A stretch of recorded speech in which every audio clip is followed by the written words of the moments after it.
The millionaire's son was losing weight every day.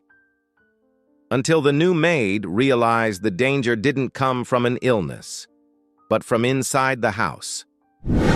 Natalie arrived at the Parker mansion on a cloudy Monday, with a backpack on her shoulders and a soul heavy with uncertainty.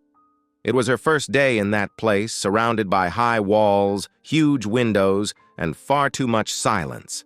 A silence that wasn't peaceful. It was the kind of silence that hides things. The housekeeper led her through the house, in a hurry and with few words. The marble floor reflected the ceiling like a mirror, and the hallways seemed endless. There were expensive paintings, heavy furniture, and a smell of wax and disinfectant mixed with something she couldn't quite identify. Maybe absence. "This is your uniform. The schedule is posted on the wall in the staff dining room. Don't touch anything unless you're told to, and don't go upstairs without permission," the woman said, handing her an apron. Natalie only nodded.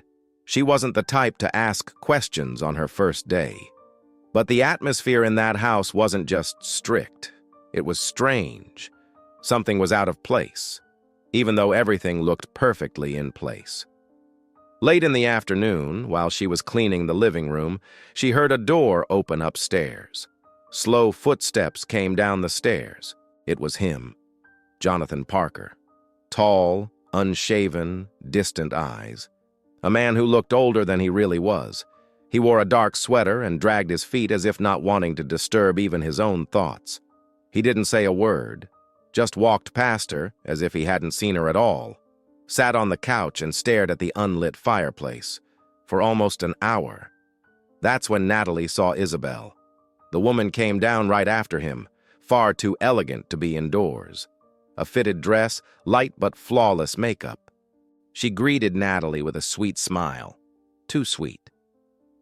"You must be the new maid. Welcome. Things are very simple around here, as long as everyone knows their place," she said, her tone never dropping its friendly edge. Natalie thanked her, but noticed. Her eyes weren't smiling. They were watching, measuring her from the inside out. At the staff dinner, Anthony sat next to her. He'd been the family's driver for years, according to the others. A stern face, but he spoke with a kind of automatic politeness. "First day's always weird here. You'll get used to it," he said, eating slowly. Natalie ventured, "The boss doesn't seem to talk much." Anthony shrugged. "Ever since his wife died, he's been like that. Hardly talks to anyone. Only to the baby. Once in a while." "And the baby? Is he okay?" she asked. He took a moment before answering. "Yeah. Well taken care of. Got a nanny, a nurse, everything top-notch." But something in the way he said it made Natalie uneasy, like the line had been rehearsed. That same night, while she was mopping the hallway upstairs, Natalie heard a faint cry coming from the baby's room. It was a thin, persistent cry, broken by small sobs. She looked around. No one nearby. She decided to check. The door was slightly open. Inside, the room was decorated with a cold sort of perfection, everything blue and gray. In the crib, little Benjamin was crying with his eyes shut, body sweaty, breathing uneven. A young nanny was trying to calm him, but she seemed irritated, impatient. Natalie stepped closer, worried. "What's wrong with him?" she asked. "Just a cold," the nanny replied, avoiding her eyes. Natalie crouched down discreetly and saw a baby bottle on the changing table. She picked it up, smelled it. The milk was watery, almost scentless. Odd. "The milk seems kind of weak, doesn't it?" she ventured. "Oh, it's special milk, imported formula. Doctor's orders, please put it back." She handed it over. But as she left the room, she noticed a crumpled package of children's antihistamines in the trash can. The strong kind. Her stomach twisted. The nanny said it was just a cold, so why give that medicine? Natalie didn't know much about medicine, but she could smell a lie. In the hallway, she stopped in front of the small surveillance camera mounted high on the wall, aimed straight at the crib. The little red light that should have been on was off, turned off, or disconnected. She went down to the staff quarters with a knot in her chest. Everything there looked perfect, functional, full of care. But something was off, a small detail, almost invisible, that made everything feel wrong. That night, before going to sleep, she wrote in an old notebook, "Sick baby plus watered-down milk plus medicine in trash plus camera off. Something strange here." And she marked it with a red star, so she wouldn't forget. Little did she know that that baby bottle was only the first thread of a web much darker than it seemed. The next morning, Natalie entered the kitchen earlier than usual, her heart still tight from the scenes of the night before. The memory of the baby sweating in his crib, the strange milk, and the antihistamine box in the trash swirled in her mind like a silent siren. She approached the cook, a middle-aged woman named Margaret, who was chopping vegetables with almost military precision. "Mrs. Margaret, can I ask you something?" The woman didn't look up. "Depends. Last night, I thought the baby's milk seemed kinda thin. And later I saw a box of medicine, strong antihistamine. The baby didn't look well." Margaret froze for a second, without meeting her eyes. "You're new here, aren't you?" Natalie nodded. Margaret set the knife down and wiped her hands on a towel. "Then listen to me carefully, because I'll only say this once. Stay out of what doesn't concern you. This house has swallowed people a lot smarter than you." The message was clear, more warning than advice. Natalie pretended to accept it and went back to her chores. But inside, something solidified. It wasn't just curiosity anymore. It was survival instinct. Later, taking advantage of a moment alone in the laundry room, Natalie grabbed a small empty detergent bottle, rinsed it thoroughly, and quietly went up to the baby's room. The used bottle was still in the trash. She collected what was left of the milk and sealed the bottle. She hid it in her bag, between the dirty uniform clothes. At lunchtime, she made up an excuse and went out. She walked quickly down the street until she found a small neighborhood pharmacy.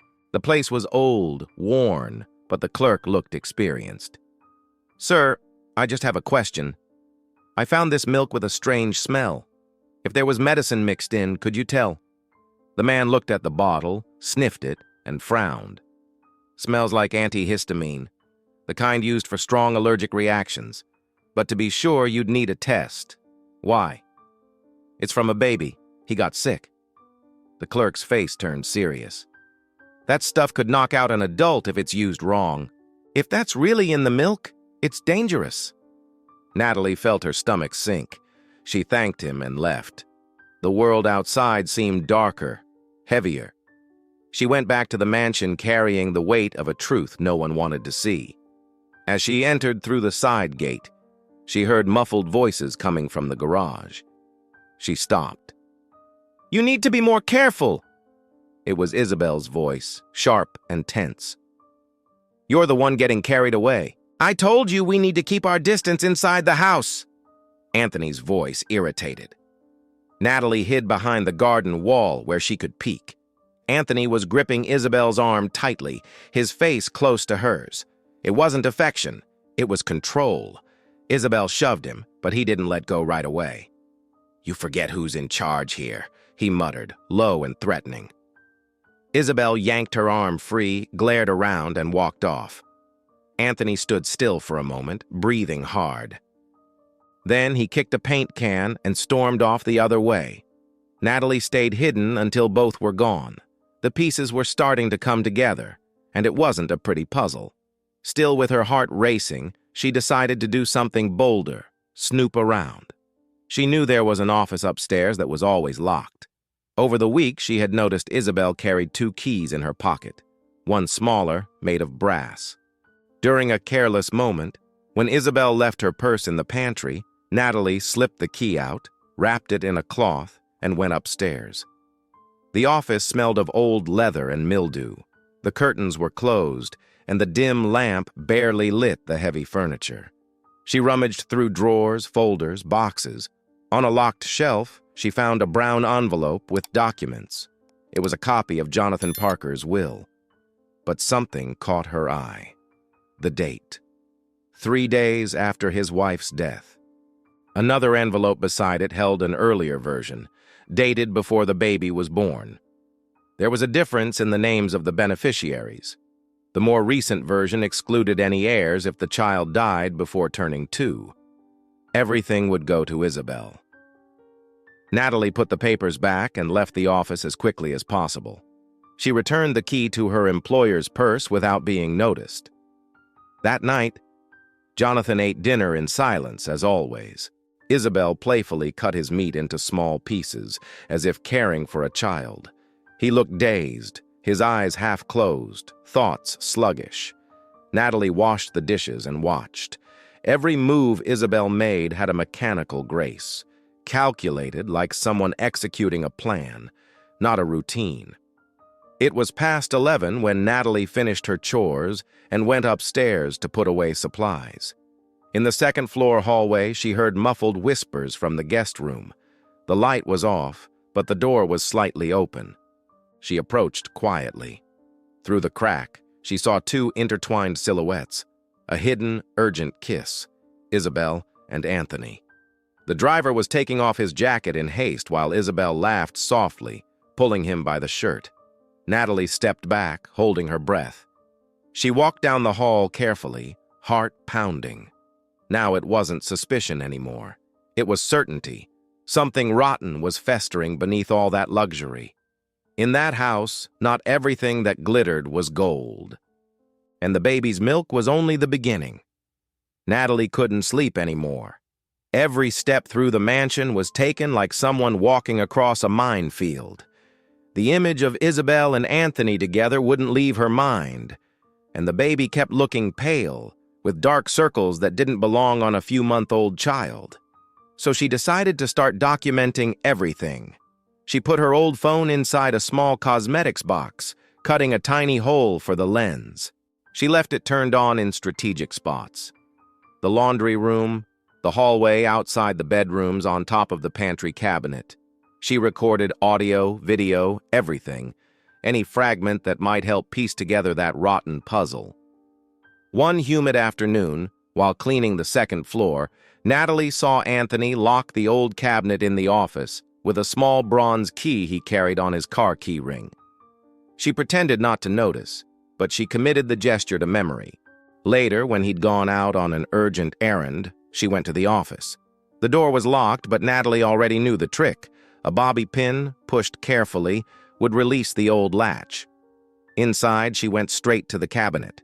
She used a thin pair of pliers she'd taken from the gardener and forced the lock. The hasp gave way with a dry snap. The wooden box inside held scattered documents, papers with strange logos and seals that looked forged. There was also a stack of bank statements from an NGO called Instituto Vidas Leves, showing huge sums and recent transactions. At the bottom of the box lay a small, discreet silver flash drive. Natalie shoved everything into her cleaning supplies bag and left without making a sound. She went straight to the staff room, locked herself in, and plugged the drive into an old notebook she used for watching movies offline. When she opened the first folder, her heart stopped. Videos. Many of them. The first was low quality, but the audio was clear.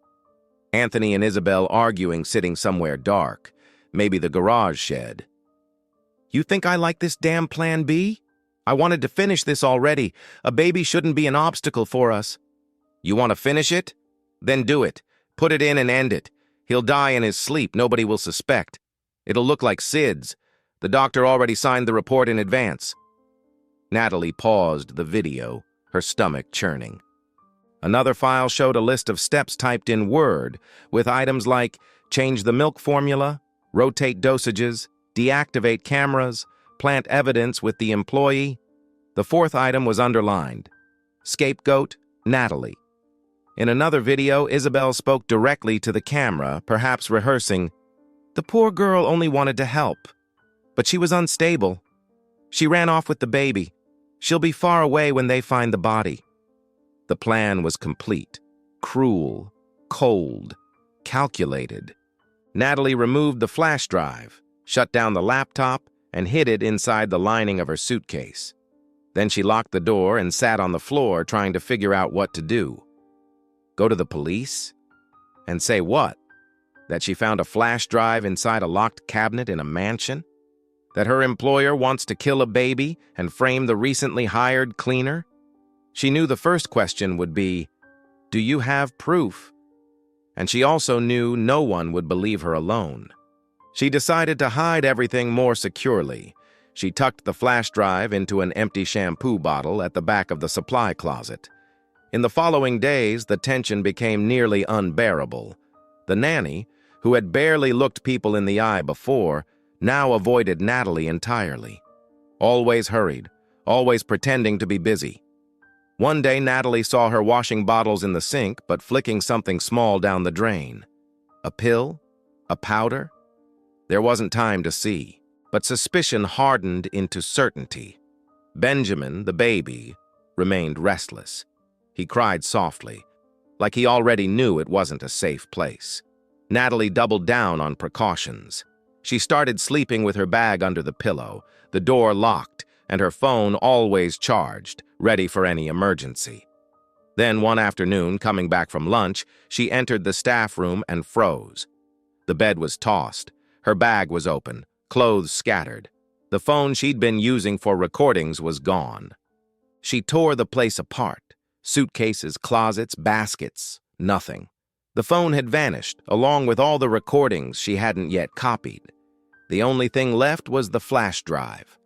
She went downstairs in silence, trying to keep her face neutral. The last person seen in the hallway at that time had been Anthony. He'd left with an empty bucket and returned with his hands in his pockets, too calm. She knew.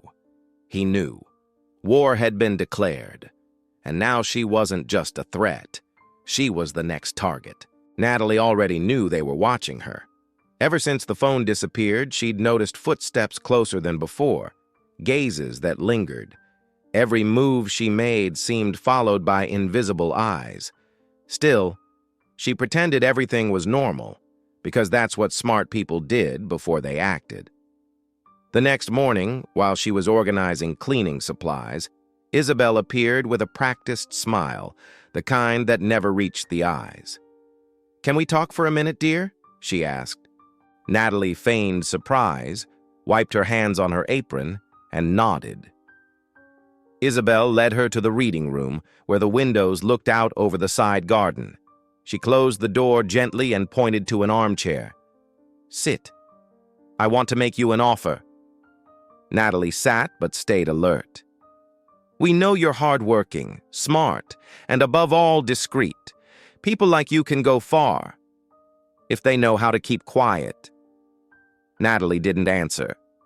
Isabel crossed her legs, pulled an envelope from her pocket, and placed it on the coffee table. 5,000 raised now, and a steady job with a contract at my cousin's clinic out of town. Easy cleaning, good hours, no pressure. But for that, you have to stop playing detective. Natalie kept her face calm, as if listening to a weather report. But the hidden phone in her pants pocket was already recording. "And if I don't want to leave?" she asked. Isabel smiled, but her eyes hardened. "That would be a pity. Life can be very fragile." Natalie looked at the envelope, pretended to consider it. Then she stood. "I'll think about it." She left the room with blood boiling. She went straight to the storage room and played the recording. It was all there. The soft voice, the veiled threat, the bribe. Another piece of proof. But she knew it wouldn't be enough. She had to protect what mattered most, the flash drive's contents. That afternoon, while others slept or dozed on their shifts, Natalie plugged the flash drive into the laptop and tried to upload the files to the cloud. The mansion's internet was weak and, worse, controlled. The Wi-Fi cut in and out like someone was watching the connection. She tried using the backup phone's data. Nothing. The upload stalled at 32%. It felt like fighting time with her hands tied. The next day, while she was mopping the porch, Jonathan appeared unexpectedly. He was clearer-headed than usual, less dragged out, as if he'd forgotten to take his sedatives. "Have you seen Isabel?" he asked. "I think she went to the greenhouse, sir," she replied. He hesitated before speaking again. "These days, have you noticed anything strange?" Natalie looked at him. She thought about telling him everything right there, but she saw in his face the fragility of someone who still didn't know what he wanted to see. "Maybe, but sometimes what seems strange is just in our heads, right?" Jonathan said nothing. He only nodded, eyes on the floor. That night, Natalie gathered courage and sought out Margaret, the cook. She called her into a corner of the backyard where the laundry's noise would cover their conversation. "Mrs. Margaret, I'll be direct. Something wrong is happening here. Very wrong. And I need to know if I can count on you." Margaret narrowed her eyes. "What kind of wrong?" Natalie told part of the truth, not everything. She said she had proof they wanted to harm the baby and that she could be framed. She spoke about the milk, the medicines, and the missing phone. The cook sighed, looked around. "I've seen a lot here, a lot. But I've never put my hand in the fire for anyone. If you have what you say you have, show me, and I'll help you get out of this alive." Natalie promised she would show her everything. That very early morning, fate knocked again. She woke to a soft metallic sound. She got up barefoot, silent, and peered through the keyhole. Anthony was inside the staff room, rifling through her things. She held her breath. She watched him open the wardrobe, toss bottles, throw clothes on the floor. He was searching, but he found nothing. Natalie had changed the flash drive's hiding place. Now it was sewn into the double seam of her apron, where no one would look. Anthony left without realizing she was watching. But she knew. There was no more room for error. The next day, she began leaving false clues on purpose. She left papers with loose phrases like "upload everything today" or "talk to the police tomorrow" in visible spots, a way to destabilize Isabel and Anthony, to force them into a mistake. It worked. At the end of the shift, she heard the nanny sobbing in the bathroom. Passing by, she caught, "She's going to ruin everything. They're going to finish her today." Natalie froze. That night, while everyone ate, she pretended to wash the kitchen but stayed alert. The nanny slipped by with a small bottle in her hand, moving quietly. She entered the baby's hallway with light steps. Natalie followed at a distance. Benjamin slept in the crib. The nanny removed the bottle's nipple and dropped 2 clear drops from an unlabeled vial. Natalie burst into the room. "Put that down now!" The nanny, startled, knocked over the bottle. She tried to explain, but Natalie grabbed the vial. She shone a flashlight on the bottom. A veterinary sedative. Strong. Lethal for a baby. Natalie ran to the staff room, locked herself in with the flash drive, and began copying the files to an extra drive. She needed copies. Precaution. That night, the final dose was ready to be given, but Natalie was even more ready to stop it. The house slept under a heavy silence. Outside, the humid night held the air still, as if the whole darkness were holding its breath. Natalie had gone to bed early but hadn't closed her eyes. She stayed dressed, her phone hidden beneath the pillow, the flash drive sewn into the hem of her apron. The wardrobe was pushed against the door, blocking any sudden entrance. Then, at 2:17 a.m., she heard it. Soft footsteps, slow, coming from the hallway. She turned on her side, pretending to be asleep. Through the narrow gap under the door, she saw the nanny pass by, a dish towel in her hands. But what she held wasn't fabric. It was the vial, the same clear, unlabeled bottle. Her destination was obvious: the baby's room. Natalie rose silently, grabbed her phone, and started recording. She crept down the hallway, her bare feet barely touching the floor. The baby's door was ajar. The nanny leaned over the crib, the bottle in one hand, the vial in the other. "Stop!" Natalie's voice cut through the air like a slap. The nanny spun around, startled, but didn't drop the vial. "You don't understand! I didn't have a choice!" she cried, eyes wide. "You're poisoning a baby! There is no choice in that! That's a crime!" They struggled briefly. The vial hit the floor, rolling until it clinked against the crib leg. Benjamin began to cry. The nanny lunged at Natalie, but Natalie shoved her hard against the wall. That's when the door burst open. Anthony stormed in. "Enough! It's over!" He came straight at Natalie, big, strong, furious. She tried to run, but he grabbed her arm violently. Natalie screamed. In a rush of pure desperation, she pulled Benjamin from the crib and bolted into the adjoining bathroom. She locked the door and pressed her back against it, trembling. Benjamin wailed in her arms as Anthony pounded from the other side. "Open up, you bitch! Open it now!" With shaking hands, Natalie grabbed her phone and dialed. "Hello? This is the Parker Mansion. They're trying to kill a baby. Send someone now." She wedged the phone between her shoulder and ear, pulled her old laptop from the laundry basket, and plugged in the flash drive. She typed Jonathan's email and dragged the files into the message. The upload began. Slow, 3%, 4%. Outside, the shouting grew louder. Isabel's voice joined in, fake panic lacing her tone. "What's happening? What is she doing to my stepson?" Anthony kicked the door. The nanny sobbed, crouched on the floor. 9%, 12%. Natalie pressed herself into the shower stall, clutching Benjamin tight. Come on," she whispered, watching the blue bar crawl across the screen. In the hallway, Jonathan appeared, half awake, disoriented. "What's going on here?" Isabel ran to him, all theatrics. "Darling, that lunatic, she's locked herself in with the baby. She says we're trying to kill him. She's lost her mind." Jonathan blinked, confused.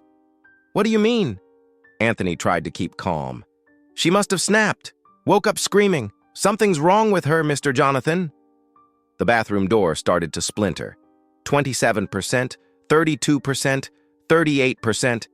Natalie watched the doorknob jerk violently. She grabbed a towel, wrapped Benjamin up, and laid him gently in the laundry basket.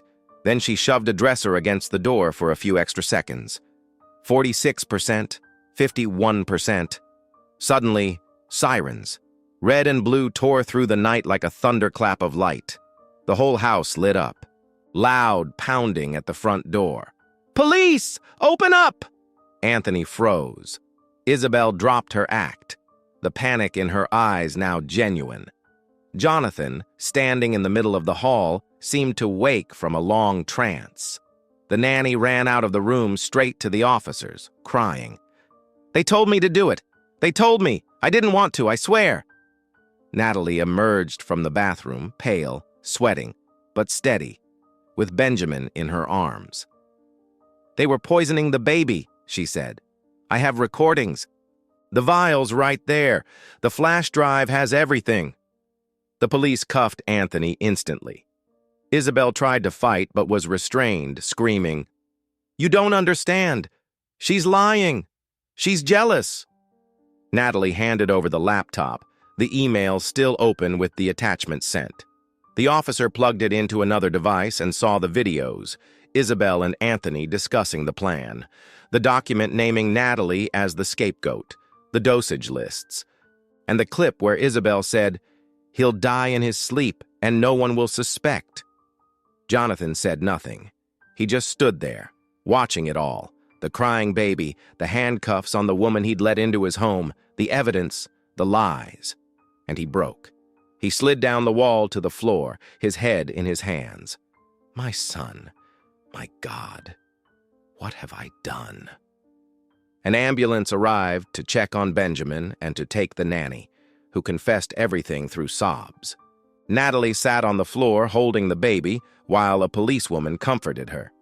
Isabel was led to the patrol car in silence, her eyes hollow. Anthony fought, shouted, threatened, but no one was listening anymore. Natalie looked at Jonathan. He met her gaze, eyes red with guilt. "You saved my son," he said. She just shook her head. There was no room for pride in that moment, only relief. Benjamin slept in her arms, alive, and by the thinnest thread of fate, it could have ended differently. Morning broke cold, but the sun pushed through the clouds as if to confirm that the long night had finally ended. Isabel and Anthony were taken into custody. The charges piled up: attempted murder, document forgery, embezzlement. The nanny, in tears, confessed everything. She said she'd been coerced, threatened, that Isabel kept her under control with promises of money and emotional blackmail about her past. The house, once a stage for silence and secrets, became a scene of investigation. Police combed through offices, pulled bank records, mirrored phones and computers. That's when they found the phantom NGO. Instituto Vidas Levis existed only on paper, with an abandoned front in the countryside. Over 2 million reais had been siphoned from the foundation Jonathan created in honor of his late wife.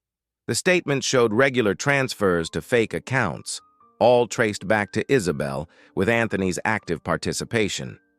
But the lowest blow was still to come. Among the digitized hospital records from the day Emily, Jonathan's wife, gave birth, investigators found something disturbing. Isabel's name logged that same day, not as a visitor, as an assistant to one of the doctors who had been fired days later for improper conduct. They couldn't confirm poisoning, but suspicions rose that Emily's death hadn't been natural. The doctor had fled the country shortly afterward with a plane ticket paid for by one of the fake NGOs. Jonathan listened in silence. When asked if he knew anything, he only shook his head. His eyes held the look of a man destroyed, not by loss, but by blindness to the truth. Natalie, meanwhile, was treated as a hero. The police praised her courage, and when the press heard the story, they wanted interviews. She refused them all. "I didn't do it for fame. I did it because someone had to," was all she told the inspector. In the following days, the mansion's rhythm changed. The silence remained, but it was a different kind of silence, not the silence of fear, but of rebuilding. Jonathan began leaving his room.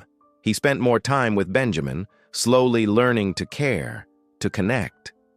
For the first time, someone in the house saw him change a diaper and smile while doing it. One day, he called Natalie to talk in the garden. His eyes were still tired, but his voice carried new steadiness. "If I could go back in time..." She stopped him with a small gesture. "You can't go back. You can only do better from here." Jonathan nodded, exhaled deeply. "I want you to stay, but not as a maid. I want you to help me care for Benjamin. I want you to have safety, stability, a future. He's only alive because of you." Natalie took a long moment before answering. The offer was far more than she'd ever imagined, more than she thought she deserved. "I need to think." And she did. That night, she stayed awake, watching the baby sleep, now calm, pink-cheeked, healthy. She knew she wasn't just the cleaner anymore, that this house, marked as it was, needed someone who could see what others refused to. The next day, she accepted, with one condition. "I want to stay who I am. No titles, just respect." Jonathan smiled, more than ready to agree. Months passed. The house slowly filled with life again. Benjamin began to crawl, to laugh loudly, to call out, "Nana," with the innocence of someone who recognizes love before understanding words. The police completed the case. Isabel and Anthony were formally charged. The public prosecutor vowed to seek the maximum sentence. The nanny entered witness protection. The media covered it quietly, buried under the Parker family's influence. But inside the mansion, the truth didn't need headlines. It lived in the eyes of the saved baby, in Jonathan's weary resolve to finally fight for what was right, and in Natalie's quiet, content silence. In the final scene, the mansion's garden welcomed the first day of spring. Benjamin played on a blanket in the grass while Jonathan tried to build a block castle beside him. Awkward, but devoted. Natalie watched from the porch, a dish towel on her shoulder, the baby in her arms, a faint smile on her lips. It wasn't a movie ending. There was no victory music, no applause. Just life, beginning again, safe, simple, and real. Because sometimes, the one who cleans on the outside is the one who sees the deepest inside. And courage, when it lives in the right heart, can be stronger than any poison. And you, what would you do if you were in Natalie's place? If this story touched your heart, leave a like so it can reach more people, and subscribe to keep walking with me through stories that remind us of the power of doing what's right, even when fear is all around.